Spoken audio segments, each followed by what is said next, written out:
Bueno, ahora sí lo tengo el doctor Norberto de Carli. Doctor, buen día, ¿cómo le va? ¿Qué tal, Jorge? Muy bien. Ahí está, lo veo perfecto y lo escucho perfecto, lo cual es mucho mejor. Bueno, Bueno, ahí no está, escuchábamos nada. Sí, un gusto verlo y escucharlo, querido doctor. Bueno, vamos a aprovechar el tiempo para hablar acerca de la Escherichia coli, síndrome urémico hemolítico, así es, ¿no? así es. Bueno, me parece muy importante hablar de esta enfermedad. En realidad ya hace años, en alguna oportunidad hablamos de esta enfermedad. Sí. Eh, eh, bueno, es una enfermedad que en nuestro país es uno de los países que más frecuencia tienen. Ujú. Eh, si bien es una enfermedad que se ha descrito en otros lugares del mundo, la frecuencia que hay en Argentina es muy elevada, no se sabe exactamente por qué, incluso es más elevada que la de algunos países vecinos.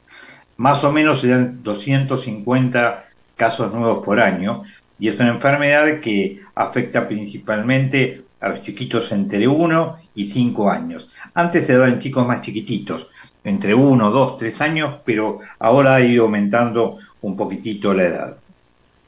Es muy importante porque es la primera causa de insuficiencia renal aguda en pediatría y la segunda causa, después de las infecciones urinarias maltratadas y las malformaciones de las vías urinarias, la segunda causa de insuficiencia renal crónica.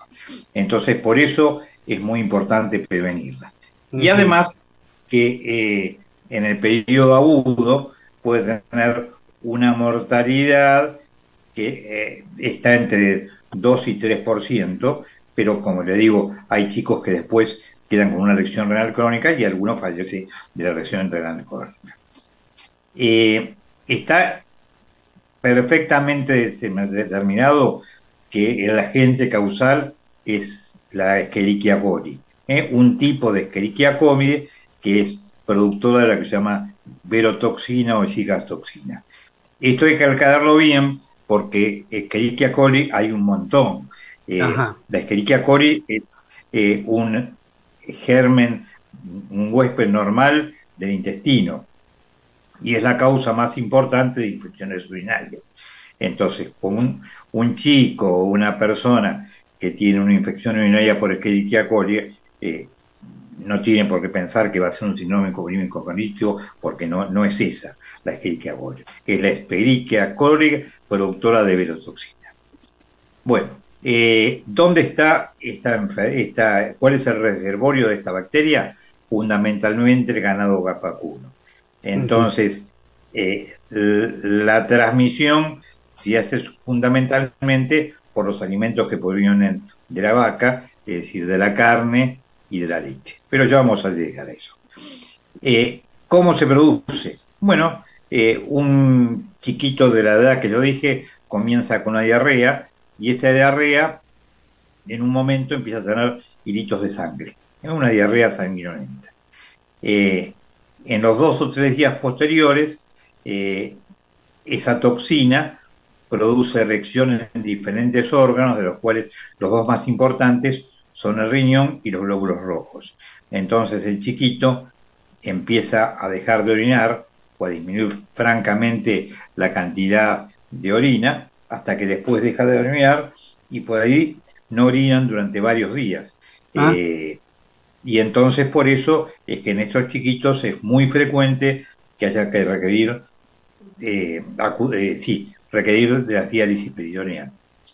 Por otra parte, al destruirse glóbulos rojos, empiezan a tener una palidez importante por la anemia.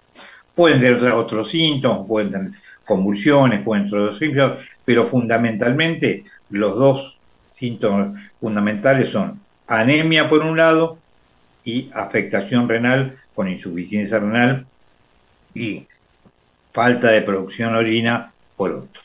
Bueno, como yo les decía, esto puede durar varios días y durante ese tiempo el paciente necesita eh, transfusiones y diálisis peritoneales. Eh, la mayor parte de los chicos superan la enfermedad del periodo aguda, como yo les decía, hay un 2 o 3% que pueden llegar a fallecer, pero hay un porcentaje de 20 a 30% que pueden pasar a una insuficiencia renal crónica. Por eso es que estos chicos tienen que seguir controlados por un nefrólogo durante años. Ah, Y algunos pueden requerir incluso trasplante de riñón. Bueno, por eso esta es una enfermedad que en nuestro país se le da mucha importancia. eh, Además que la enfermedad, si bien inicialmente fue descrita en algún otro lado, donde más experiencia hubo, donde más se la describió y donde más se introdujeron elementos para tratarlo, fue en nuestro país, gracias a un doctor un pediatra excelente de nuestro país, que fue el doctor Carlos Nieves Gian Antonio.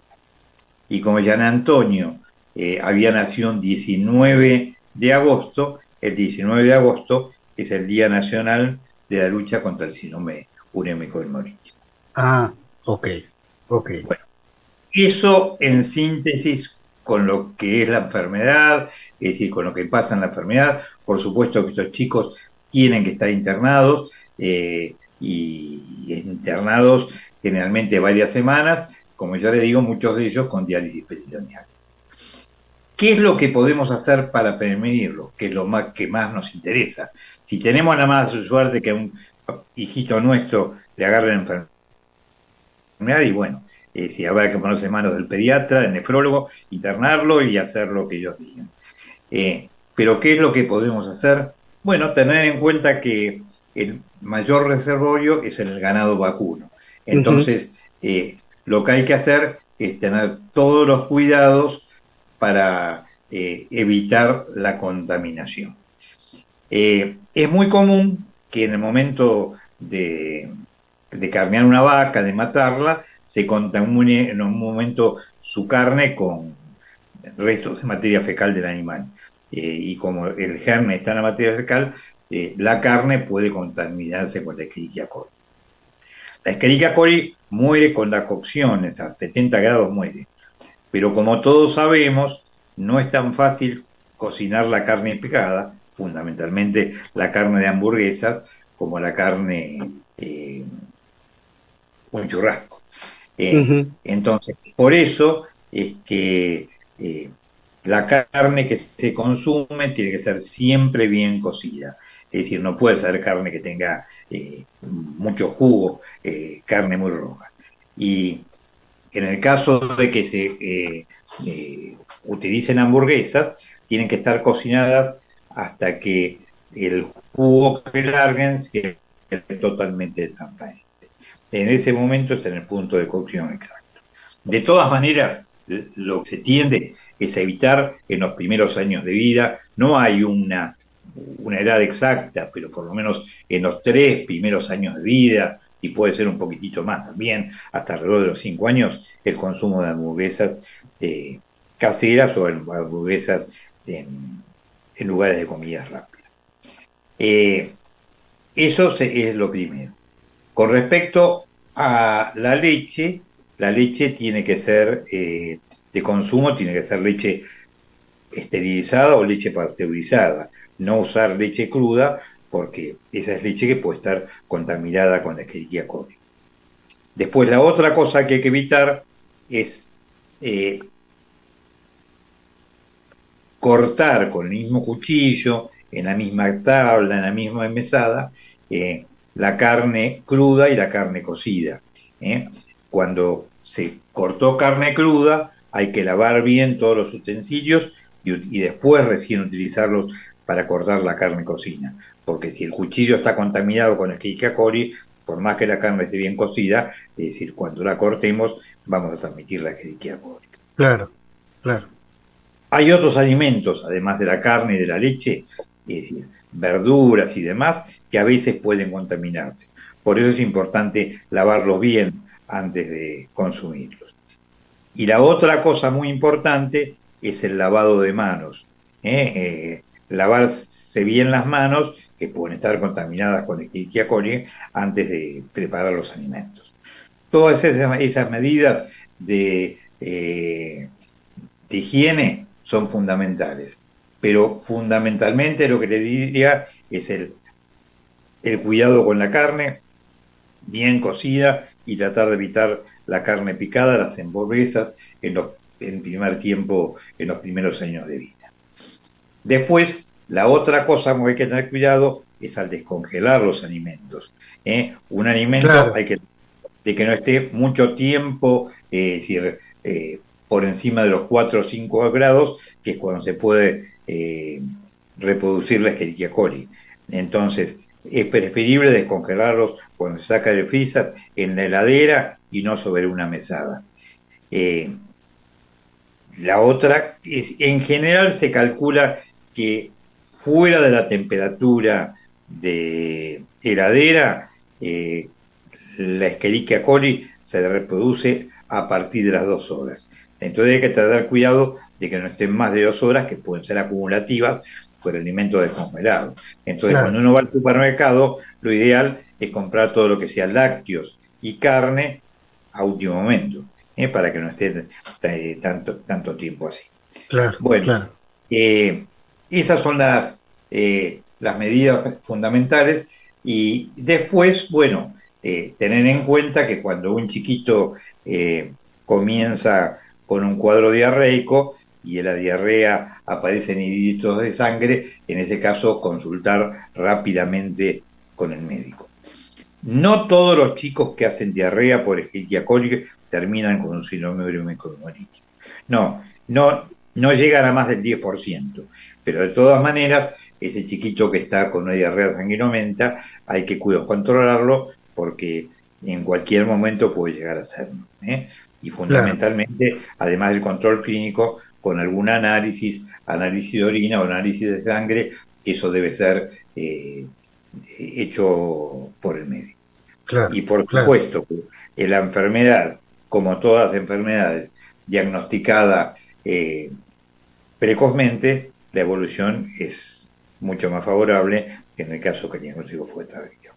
¿eh? Claro, claro. Fundamentalmente, como consejo a los padres, saber que la enfermedad existe, estar prevenida ante una diarrea con sangre, pero sobre todo el cuidado extremo en los alimentos, y sobre todo los alimentos de origen bosque. Y sobre todo esto en la época de verano, porque como es una enfermedad transmitida por una bacteria, las bacterias se producen más rápidamente en la época de verano. Así que es una Ajá, enfermedad bien, que se da en primavera y verano. bien. Sí, justamente le iba a preguntar si no, que no era una patología estacional, pero claro, ahora tiene razón con respecto a los calores que favorecen la reproducción de las bacterias. Claro, es cierto, Sí, es cierto. Doctor, la verdad que, no sé, siempre me sitúo en los temas que converso, y la verdad que es una patología que puede agravarse, y en la piel de los papás la verdad que debe ser terrible esto, ¿no? Habrá visto tantos casos en su vida de estos, ¿no? sí, sí, sí, sí, sí, sí. Sí, realmente es una enfermedad que los pediatras, y sobre todo los que estamos en la parte de atender pacientes internados, lo vemos con bastante frecuencia. Yo diría que tranquilamente 5 o 6 casos por año lo vemos. Sí, la verdad que esto de las hamburguesas, la contaminación cruzada, lo que decía usted, el tema de los utensilios, el cuchillo que cortó carne, no usarlo para después comer, todo ese tipo de cuestiones con los chicos hay que tener mucho cuidado, ¿no? Porque no nos damos cuenta, hacemos movimientos automáticos en la cocina y después nos damos cuenta de que, ¿qué pasó acá? La carne estaba fea, ¿a qué le echamos la culpa, ¿no? Hasta Claro, que viene el diagnóstico, ¿no? claro, claro. Bueno, la verdad, doctor, como siempre, un lujo poder escucharlo. Algo más que haya quedado ahí, pero creo que los conceptos generales estuvieron. Creo que los conocimientos generales ya están, Jorge. Bueno, Si hay alguna perfecto. pregunta, bueno, pero sí, pero Ahí creo que ya está, está. perfecto entonces. Bueno, Doctor Norberto de Carli, lo dejamos seguir, arrancar su jornada laboral. Siempre es un placer escucharlo, y bueno, muchas gracias, siempre agradecido por escucharlo. y para mí un placer participar desde hace tantos años de este programa. Es verdad, es verdad. La Gracias verdad que por... hace muchos años que nos conocemos y la gente ya lo conoce con su sapiencia y como siempre, por eso que después que terminamos las notas conversamos, no solamente con colegas suyos, sino con la gente que escucha el programa y la verdad que es muy lindo escucharlo. Doctor, que tenga un hermoso día. Igualmente, Jorge, hasta pronto. Fuerte abrazo, fuerte abrazo. Ahí estuvo con nosotros el doctor Norberto De Carli, director médico asociado de la Clínica del Niño de Quilmes, una clínica, por supuesto, de antaño y que es un clásico y un ejemplo de atención a los chiquitos en la zona sur del Gran Buenos Aires.